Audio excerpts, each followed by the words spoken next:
दिनांक 28/1/2026 को गुरुग्राम पुलिस को गुरुग्राम में स्थित कुछ स्कूलों में बॉम्ब होने की सूचना ईमेल प्राप्त होने के संबंध में सूचना प्राप्त हुई। उपरोक्त सूचना पर पुलिस टीम घटनास्थलों पर पहुंची व पुलिस की dog squad team, bomb disposal team, fire brigade को बुलाकर मौका घटनास्थलों का निरीक्षण करवाया, जहां पुलिस टीम को कोई बॉम्ब नहीं मिला।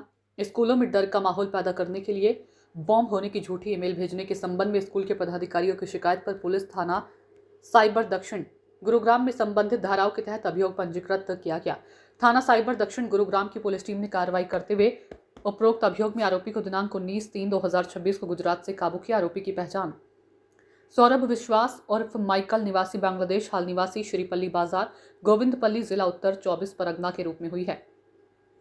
आरोपी से पुलिस पूछताछ में ज्ञात हुआ कि बांग्लादेश का निवासी है तथा करीब 9 साल पहले अवैध रूप से भारत में आया था तथा यहां पर फर्जी तरीके से दस्तावेज बनाकर रह रहा था। मारुति शुरुआत में मजदूरी करता था। आरोपी को डिजिटल मार्केटिंग, ग्राफिक्स इत्यादि की जानकारी है तथा पिछले 5 वर्ष से डिजिटल मार्केटिंग में फ्रीलांसिंग का काम करता है। एक फेसबुक ग्रुप में जुड़ा हुआ था जहां पर इसका संपर्क मामुनूर राशिद नामक एक बांग्लादेशी व्यक्ति से हुआ, जिसने इससे जीमेल आईडी मांगी। इसके बदले में इसको USDT देने की बात कही। इसके बाद इसने लगभग 300 जीमेल आईडी मामुनूर राशिद को उपलब्ध करवाई, जिसके बदले इसको करीब 250 USDT क्रिप्टो करेंसी के रूप में मिले थे। उपरोक्त में से ही एक मेल आईडी का प्रयोग इस घटना में स्कूलों में बॉम्ब होने की झूठी ईमेल भेजने में किया गया। अभियोग में आरोपी से पूछताछ की जा रही है। अभियोग में नियमानुसार आगामी कार्रवाई की जाएगी। अभियोग अनुसंधानधीन है। तो गुरुग्राम पुलिस ने अरेस्ट किया है, क्या है पूरा मामला? देखिए, 28 जनवरी 2026 को गुरुग्राम के तकरीबन 40 स्कूल्स में बॉम्ब थ्रेट के ईमेल आईडीज उनके ईमेल आईडीज पे बॉम्ब थ्रेट के मेल आए थे, जिस पे कार्रवाई करते हुए साइबर साउथ पुलिस स्टेशन में under cyber terrorism sections of IT act ये मुकदमा दर्ज किया गया। इसमें टेक्निकल इन्वेस्टिगेशन करने के बाद हमारे पास जो एक्यूज की सूचना आई, उससे उस पर काम करते हुए हमने एक सौरभ विश्वास उर्फ माइकल नामक एक व्यक्ति को गिरफ्तार किया है।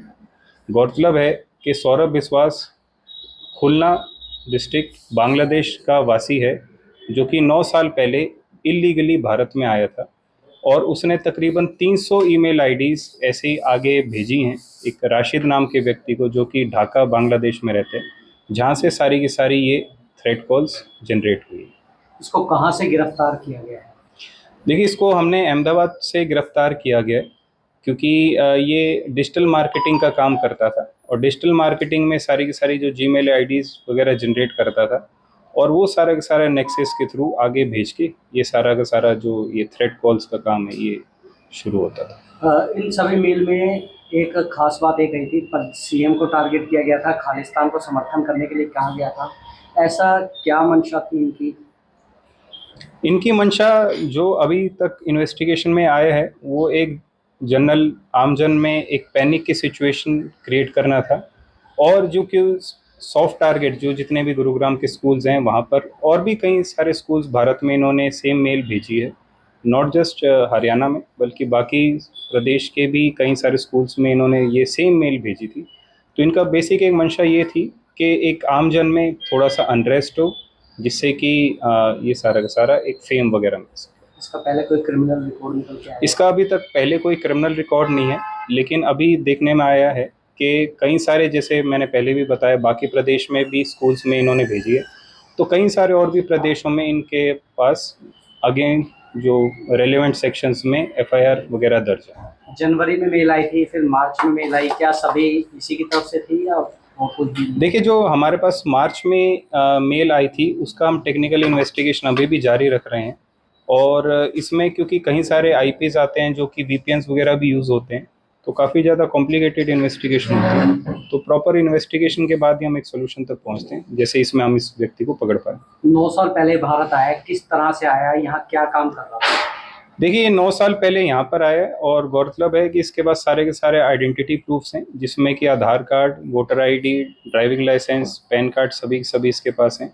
शुरुआत में इसने बैरकपुर में एज कंस्ट्रक्शन लेबर वहाँ पर काम किया है और उसके बाद ये किसी प्रिंटिंग शॉप में जाके डिजिटल मार्केटिंग के काम कर रहा था। तो पिछले 5 वर्ष से ये डिजिटल मार्केटिंग में काफ़ी सारे सोशल मीडिया पर काम कर रहा था। अब तक की जांच में पता लग पा रहा है इंडिया में कैसे प्रवेश कर गया और डॉक्यूमेंट्स कहाँ से बनवा लिए? देखिए, अभी तक की जांच में ये पता चला है कि इसने जंगल रूट से ये बांग्लादेश से भारत में आया है, इलीगली आया है, क्योंकि इसके पास कोई प्रॉपर डॉक्यूमेंट्स नहीं है। और बाकी जिस सारे पहलुओं पे कि कैसे इसने बाकी सारे आइडेंटिटी कार्ड्स वगैरह बनवाए हैं, इसके लिए हम पश्चिम बंगाल की जो पुलिस है उससे हम पत्राचार ज़रूर करेंगे।